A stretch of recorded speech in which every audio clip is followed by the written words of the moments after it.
तर लाडक्या बहिणींसाठी मोठी खुशखबर, मोठी आनंदाची बातमी आलेली आहे. ज्या लाडक्या बहिणींना अपात्र करण्यात आलेलं होतं, जवळपास 80 लाख लाडक्या बहिणींना KYC दरम्यान अपात्र करण्यात आलेलं होतं.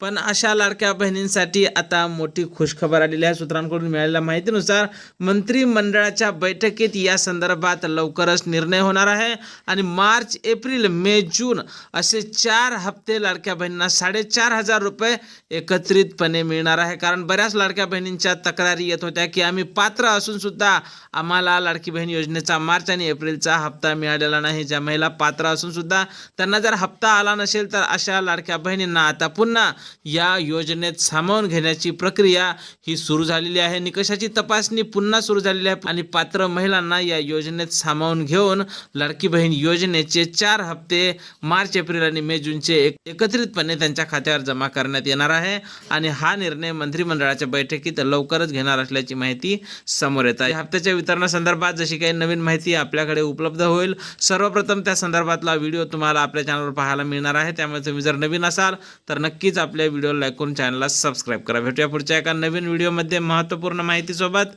जय महाराष्ट्र.